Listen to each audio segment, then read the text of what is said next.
Guys आज के इस वीडियो में हम बात करने वाले हैं India post payment bank zero balance saving account के बारे में। अगर आप भी इंडिया पोस्ट पेमेंट बैंक में घर बैठे अपना एक जीरो बैलेंस का सेविंग अकाउंट ओपन करना चाहते हैं तो इस वीडियो में आपको बताने वाला हूं कि बिना ब्रांच जाए घर बैठे ऑनलाइन अपने मोबाइल से सिर्फ 5 मिनट में आप यहां पर इंडिया पोस्ट पेमेंट बैंक में एक जीरो बैलेंस का सेविंग अकाउंट किस तरह से ओपन करेंगे। इस वीडियो में आपको इंडिया पोस्ट पेमेंट बैंक में एक जीरो बैलेंस का सेविंग अकाउंट ओपन करने का step by step full process दिखाऊंगा। तो चलिए वीडियो को शुरू करते हैं। इंडिया पोस्ट पेमेंट बैंक में अपना एक जीरो बैलेंस का सेविंग अकाउंट ओपन करने के लिए सबसे पहले अपने मोबाइल के प्ले स्टोर से IPPB मोबाइल बैंकिंग इस एप्लीकेशन को इंस्टॉल करेंगे। इंस्टॉल करने के बाद ओपन करेंगे। ओपन करने के बाद यहाँ पे देखेंगे तो कुछ इस तरह से इसका इंटरफेस देखने को मिलेगा। यहाँ पे देखेंगे तो दो ऑप्शन मिलेगा। पहला यहाँ पर welcome to IPPB mobile banking login now का, और नीचे यहाँ पे देखेंगे तो दूसरा ऑप्शन मिलेगा open your saving account instantly का। ठीक है, तो अगर आप फर्स्ट टाइम आ रहे हैं अपना यहाँ पर इंडिया पोस्ट पेमेंट बैंक में एक जीरो बैलेंस का सेविंग अकाउंट ओपन करना चाहते तो आप यहाँ पर open your saving account instantly इस वाले ऑप्शन पे क्लिक करेंगे। क्लिक करने के बाद यहाँ पे देखेंगे तो यहाँ बता रहा है कि अकाउंट ओपन करते समय यहाँ पे कुछ बातों का आपको ध्यान देना है। जैसे कि सबसे पहले यहाँ पर आप अपने मोबाइल का जो वाईफाई है उसको आप बंद कर दीजिएगा। यहाँ पर आपको अपने मोबाइल का जो डाटा उसको यूज़ करना है अकाउंट ओपन करते समय, ताकि आपका अकाउंट ओपन सही से हो, नहीं तो यहाँ पर आपका अकाउंट ओपन नहीं हो पाएगा। ठीक है, दूसरा चीज़ यहाँ पर कि जो भी आपका रजिस्टर मोबाइल नंबर आपके आधार कार्ड के साथ लिंक है उसी मोबाइल नंबर से आपका अकाउंट ओपन हो सकता है, और उस मोबाइल नंबर में रिचार्ज भी होना चाहिए, क्योंकि यहाँ पर एक SMS सेंड करेगा नंबर को वेरीफाई करने के लिए। तो यहाँ पे सब कुछ हमारा सही है। चलिए यहाँ पे हम नीचे टर्म एंड कंडीशंस को टिक करके यहाँ पर स्टार्ट SMS वेरिफिकेशन के ऑप्शन पे क्लिक करेंगे। क्लिक करने के बाद यहाँ पे देखेंगे तो यहाँ पे पूछ रहा है कि आप किस सिम से यहाँ पर मैसेज करना चाहते हैं, जैसे सिम 1 या सिम 2। ये प्रोसेस मैं आईफोन में कर रहा हूँ, जिसकी वजह से यहाँ पे पर्सनल आ रहा है और सेकेंडरी आ रहा है। अगर आप यहाँ पे एंड्रॉयड में करोगे तो सिम 1 सिम 2 आएगा। ठीक है, तो आप यहाँ पे जिस सिम से यहाँ पर अकाउंट ओपन कर रहे हो वो यहाँ पर उसको सेलेक्ट करोगे, और नीचे यहाँ पर सेंड SMS के ऑप्शन पे क्लिक करके एक SMS सेंड करेंगे। SMS सेंड करने के बाद देखेंगे तो वेरीफाई मोबाइल नंबर हमारे मोबाइल नंबर को वेरीफाई कर रहा है। ध्यान ये देना है कि एप्लीकेशन को बिल्कुल भी यहाँ पे क्लोज या बैक नहीं करना है, थोड़ा सा वेट करेंगे। और उसके बाद यहाँ पे देखेंगे तो यहाँ पे बता रहा है कि यहाँ पर यही वाला आपका मोबाइल नंबर है, तो मेरा यही मोबाइल नंबर है, एक बार अच्छे से मिला लीजिएगा। और यहाँ पे देखेंगे बता रहा है 149 रुपये प्लस GST यहाँ पर आपको सब्सक्रिप्शन चार्ज यहाँ पे इनको देना होगा। तो ये चार्ज कैसे देना होगा, क्या है, इसके बारे में अभी आपको आगे हम बात करेंगे अच्छे से। तो चलिए पहले यहाँ पर हम आई एग्री वाले ऑप्शन पे क्लिक करेंगे। आई एग्री के ऑप्शंस पे क्लिक करने के बाद यहाँ पे पूछ रहा है कि क्या आप इंडिया के बाहर किसी दूसरे देश में भी टैक्स पे करते हैं। अगर करते होंगे तो यस करेंगे, नहीं करते तो नो करेंगे। हम नहीं करते हैं तो यहाँ पे हम नो को सेलेक्ट करेंगे। उसके बाद यहाँ पे देखेंगे तो यहाँ पर आधार डिटेल्स आपको देना होगा। तो यहाँ पे पूछ रहा है कि ऑथेंटिकेशन में आप आधार नंबर देना चाहते हैं या आधार वर्चुअल ID देना चाहते हैं। तो हम आधार नंबर देने वाले, तो आधार नंबर को सेलेक्ट करेंगे, नीचे आधार कार्ड का नंबर डालेंगे, दोबारा से आधार कार्ड का नंबर डालेंगे। यहाँ पे पैन कार्ड का नंबर पूछ रहा है, पैन कार्ड का नंबर डालेंगे। उसके बाद नीचे यहाँ पे देखेंगे तो यहाँ पर ये आपसे कुछ टर्म एंड कंडीशंस पूछेगा। इन सारे टर्म एंड कंडीशंस को टिक करेंगे और नीचे यहाँ पे सबमिट वाले ऑप्शंस पे क्लिक करेंगे। सबमिट के ऑप्शंस पे क्लिक करने के बाद आपके आधार कार्ड के साथ जो मोबाइल नंबर लिंक होगा उस पर एक OTP भेजा जाएगा, जिस OTP को यहाँ पे डाल के वेरीफाई करेंगे। अब जैसे OTP को डाल के वेरीफाई करेंगे उसके बाद यहाँ पे देखेंगे तो यहाँ पे आपको 5 स्टेप में अकाउंट को ओपन करना है। तो 5 स्टेप में अपनी डिटेल्स देनी होंगी। सबसे पहले पर्सनल इन्फॉर्मेशन देंगे, यहाँ पर क्लिक करेंगे। क्लिक करने के बाद यहाँ पे देखेंगे तो यहाँ पे जो भी आपका फोटो, आपका नाम, आपका डेट ऑफ बर्थ, आपका जेंडर, सब कुछ ही आपके आधार कार्ड से ले लिया है।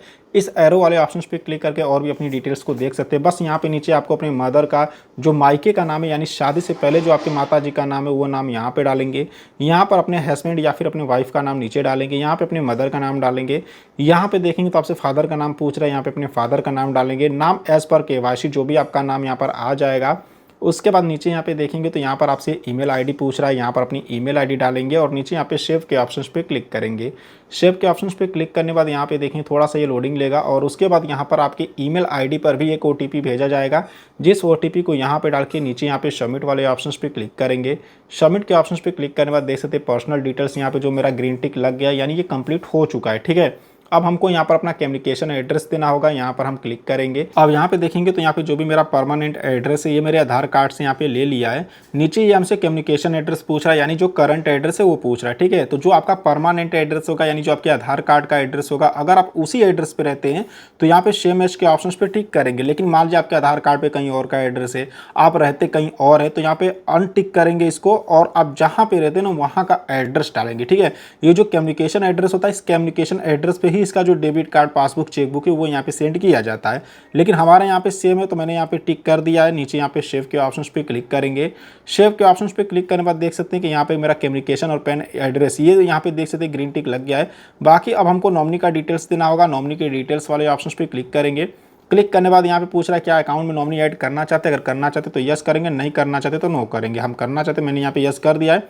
यहाँ पे नॉमिनी का नाम डालेंगे। डेट ऑफ बर्थ पूछ रहा है, यहाँ पे कैलेंडर के आइकन पर क्लिक करके यहाँ पर अपना डेट ऑफ बर्थ डालेंगे।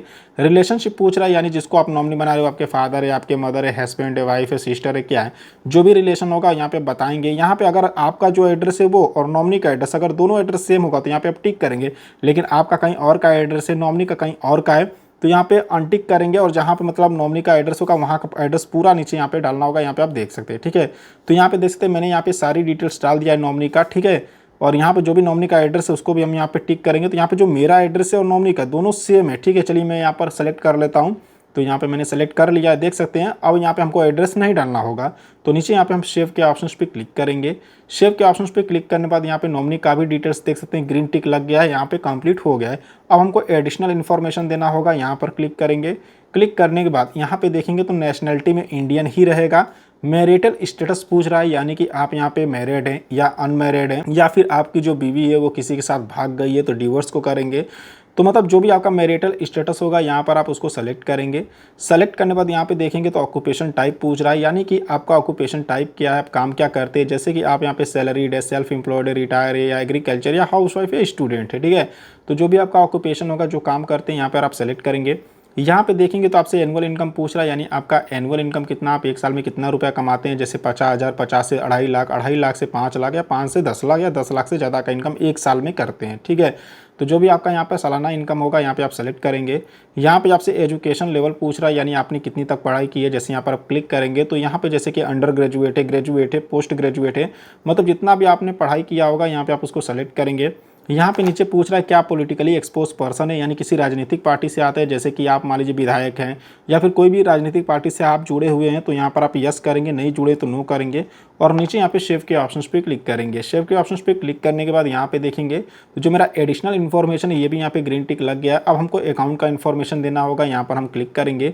क्लिक करने के बाद यहाँ पे डीबीटी मैपिंग के लिए बोल रहा है, ठीक है। अब डीबीटी मैपिंग क्या है, कई लोग को नहीं पता है। जैसे कि गवर्नमेंट की तरफ से कोई भी पैसा भेजा जाता है, चाहे गैस की सब्सिडी का पैसा हो, या पीएम किसान सम्मान निधि योजना का पैसा, या फिर किसी योजना के तहत अगर कोई पैसा आपके अकाउंट में भेजा जाता है डीबीटी के माध्यम से, तो अगर उस पैसे को अपने अकाउंट में लेना चाहते तो यहाँ पे एग्री करेंगे, अगर नहीं लेना चाहते तो नो करेंगे। अब जैसे कि हम यहाँ पे नहीं लेना चाहते हैं, चलिए यहाँ पे हम नो करते हैं। तो यहाँ पे मैंने नो को सेलेक्ट कर लिया है। उसके बाद यहाँ पे सेव वाले ऑप्शन पे क्लिक करेंगे। सेव के ऑप्शन पे क्लिक करने के बाद देख सकते हैं कि यहाँ पे मेरा 5 स्टेप यहाँ पर कंप्लीट हो गया। 5 स्टेप के सामने यहाँ पे ग्रीन टिक लग गया है, ठीक है। तो यहाँ पे आप कुछ नहीं करना, बस नीचे यहाँ पर कंटिन्यू का ऑप्शंस मिलेगा, यहाँ पर क्लिक करेंगे। क्लिक करने के बाद यहाँ पे कंफर्मेशन के लिए आएगा कि आपने अभी तक जो भी डिटेल्स डाली है क्या सही सही डाली है, एक बार अच्छे से चेक कर लीजिए। तो सारी डिटेल्स को यहाँ पर आप एक बार अच्छी तरह से यहाँ पे चेक कर लेंगे। अगर इसमें कुछ भी गड़बड़ी लगता है तो आप इसको एडिट भी कर सकते हैं, ठीक है। बाकी नीचे यहाँ पे देखेंगे तो यहाँ पर एक सब्सक्रिप्शन चार्ज के लिए बता रहा है, जो कि 175 रुपये यहाँ पर 82 पैसे हमको देना पड़ेगा। देखिए यहाँ पर जो इनका अकाउंट है डिजी स्मार्ट सेविंग अकाउंट, इस अकाउंट का यहाँ पे सब्सक्रिप्शन चार्ज लग रहा है 175 रुपये। अगर आप इस चार्ज को पे करेंगे तभी आप यहाँ पे अकाउंट को यूज़ कर पाएंगे, नहीं तो आपका अकाउंट 175 रुपये यहाँ पे माइनस में चला जाएगा, ठीक है। तो ये यहाँ पर थोड़ा इंडिया पोस्ट पेमेंट बैंक का जो सिस्टम मुझे यहाँ पे ख़राब लगता है कि यार यहाँ पे जीरो बैलेंस का अकाउंट है, चलो बढ़िया है, लेकिन ये फालतू काम से 175 रुपये ले रहे हैं। प्लस यहाँ पे वर्चुअल डेबिट कार्ड अगर आप एक्टिवेट करते हो उनका फ़ोन पे, गूगल पे, यूपीआई के लिए, तो उसमें भी आपको 25 रुपये यहाँ पे देने पड़ेंगे, ठीक है। तो ये मुझे थोड़ा सा यहाँ पे ख़राब लगता है। बाकी चलिए यहाँ पे हम टर्म एंड कंडीशंस को टिक करके नीचे यहाँ पे हम कंफर्म के ऑप्शंस पे क्लिक करेंगे। कंफर्म के ऑप्शंस पे क्लिक करने के बाद यहाँ पर आपको एक यम पिन बनाना होगा। यम पिन कई लोग को नहीं पता होता कि क्या होता है, तो मैं आपको बता दूं कि यम पिन जैसे कि अगर इसके मोबाइल बैंकिंग एप्लीकेशंस को आप ओपन करोगे ना, तो इसी यम पिन को डाल के लॉगिन करना पड़ेगा। तो यहाँ पे 4 डिजिट का अपना एक यम पिन डालेंगे, दोबारा से यम पिन को नीचे कंफर्म करेंगे और नीचे यहाँ पे सेट यम पिन के ऑप्शन पे क्लिक करेंगे। क्लिक करने के बाद यहाँ पे देखेंगे तो आपसे कुछ सिक्योरिटी क्वेश्चन पूछेगा, जिनका कि नीचे यहाँ पर आंसर आपको टाइप करना पड़ेगा। अब जैसे कि यहाँ पर यम पिन या पासवर्ड भूल जाते हैं तो यहाँ पर आपसे ये सिक्योरिटी क्वेश्चंस पूछेगा, जिनका कि आपको सही सही यहाँ पे आंसर देना पड़ेगा। अब जैसे कि what is the palace of birth, अगर यहाँ पर आप क्लिक करेंगे ना तो यहाँ पे देखेंगे आपको कई सारे ऑप्शंस देखने को मिल जाएंगे। तो अपने हिसाब से कोई से भी एक ऑप्शंस को यहाँ पे कोई से भी एक क्वेश्चंस को यहाँ पे आप सेलेक्ट करेंगे और उसका नीचे आंसर टाइप करेंगे। जैसे कि मैंने यहाँ पे सेलेक्ट कर लिया है, अब नीचे यहाँ पे उसका आंसर टाइप करेंगे। उसके बाद यहाँ पे ये वाला क्वेश्चन से दूसरा वाला, चलिए यहाँ पे हम क्लिक करते हैं और यहाँ से कोई एक क्वेश्चन को सेलेक्ट करेंगे और उसके बाद यहाँ पे नीचे उसका भी आंसर टाइप करेंगे। यहाँ पे तीसरा वाला क्वेश्चन पूछ रहा है, यहाँ से भी कोई क्वेश्चन को हम सेलेक्ट करेंगे और उसका आंसर टाइप करेंगे। फिर यहाँ पे क्वेश्चंस पूछ रहा है, उसको भी यहाँ पे सेलेक्ट करेंगे और उसका भी आंसर नीचे यहाँ पे टाइप करेंगे। उसके बाद नीचे यहाँ पे सबमिट वाले ऑप्शंस पे क्लिक करेंगे। सबमिट के ऑप्शंस पे क्लिक करने के बाद यहाँ पे देखेंगे तो आपके आधार कार्ड के साथ जो लिंक मोबाइल नंबर, उस पर एक OTP भेजा गया है, जिसको कि यहाँ पे डाल के वेरीफाई करेंगे। अब जैसे वेरीफाई करेंगे उसके बाद यहाँ पे देखेंगे तो अकाउंट ओपन सक्सेसफुल, हमारा अकाउंट यहाँ पे सक्सेसफुल ओपन हो चुका है। यहाँ पे कस्टमर का नाम, कस्टमर का ID, अकाउंट नंबर सब कुछ यहाँ पर हमको देखने को मिल गया है। हालांकि सिक्योरिटी पर्पज से मैंने इसको ब्लर कर दिया है, बाकी यहाँ पे देख सकते हैं। और यहाँ पे जो भी हमारे अकाउंट का डिटेल्स है हमारे मोबाइल नंबर और ईमेल ID पर भी यहाँ पे सेंड कर दिया गया है, ठीक है। तो यहाँ पर एक ऑप्शन मिलेगा ऐड फंड का, दूसरा लॉगिन का। तो हम यहाँ पे लॉगिन वाले ऑप्शंस पे क्लिक करेंगे। लॉगिन के ऑप्शंस पे क्लिक करने के बाद यहाँ पे देखेंगे तो पैसे ऐड करने के लिए बोल रहा है, लेकिन हम पैसे नहीं ऐड करेंगे, हम यहाँ पे कैंसिल करेंगे, ठीक है। कैंसिल करने के बाद यहाँ पे देखेंगे तो मेरा अकाउंट यहाँ पे सक्सेसफुल ओपन हो चुका है। अब यहाँ पे देखेंगे तो यहाँ पर एक आई का ऑप्शन मिलेगा। अगर आप इस आई वाले ऑप्शन पे क्लिक करोगे तो यहाँ पे आपके अकाउंट का पूरा डिटेल्स देखने को मिलेगा। यहाँ से अपने अकाउंट का मिनी स्टेटमेंट भी निकाल सकते हैं। अब यहाँ पे देखेंगे तो मेरा अकाउंट 175 रुपये 82 पैसे यहाँ पे माइनस में है। तो जब मैं अपने अकाउंट में यहाँ पे पैसे ऐड करूँगा तो ये पैसे मेरे अकाउंट से कट जाएंगे, ठीक है। तो मैंने आपको बताया ना कि 175 रुपये 82 पहले यहाँ पे मतलब सब्सक्रिप्शन चार्ज के नाम पर ये हमसे काट रहे हैं, तो ये पेमेंट आपको करना पड़ेगा अगर आप यहाँ पे India post payment bank account open करना चाहते हैं तब, ठीक है। बाकी मेरे से पूछेंगे तो यार मेरे को सिस्टम अच्छा नहीं लगता है। अगर आप यहाँ पे 200 रुपये यार हम पे करें इनको सब्सक्रिप्शन के नाम पे, ऐसे तो बहुत सारे बैंक है मार्केट में, बैंक ऑफ बड़ौदा हुआ, SBI बैंक हो गया, यार ये जीरो बैलेंस का 1 रुपया वो नहीं लेते हैं। और ये यहाँ पे इंडिया पोस्ट पेमेंट बैंक हमसे ये 200 रुपये ले रहा है मान के चलो, क्योंकि 175 रुपये तो इसका ले रहा है, 25 रुपये आपसे वर्चुअल डेबिट कार्ड का लेगा, फिजिकल डेबिट कार्ड मंगाओगे तो उसका भी चार्ज लेगा, मतलब चार्ज पे चार्ज, यार इतना चार्ज ले रहा है बताओ। तो मेरे हिसाब से ठीक नहीं। बाकी आप ओपन करना चाहते तो मैंने आपको प्रोसेस बता दिया। नीचे यहाँ पे देखेंगे फंड ट्रांसफर का ऑप्शन भी मिल जाता है। यहाँ से अगर आप किसी दूसरे बैंक में पैसे ट्रांसफर करना चाहते तो अदर बैंक के ऑप्शन पे क्लिक करके पैसे ट्रांसफर कर सकते हैं। किसी इंडिया पोस्ट पेमेंट बैंक वाले अकाउंट में ही करना चाहते तो यहाँ से कर सकते हैं। नीचे यहाँ पे UPI की भी सर्विस आपको मिल जाएगी, यहाँ पे आप देख सकते हैं। तो इस तरीके से इंडिया पोस्ट पेमेंट बैंक में अपना एक जीरो बैलेंस का सेविंग अकाउंट ओपन कर सकते हैं। सो आई होप कि आपको वीडियो पसंद आई होगी। अगर आपको वीडियो पसंद आई हो तो वीडियो को एक लाइक करना और चैनल को सब्सक्राइब करना बिल्कुल नहीं भूलिएगा। तो चलिए फिर मिलते हैं आपसे नेक्स्ट वीडियो में।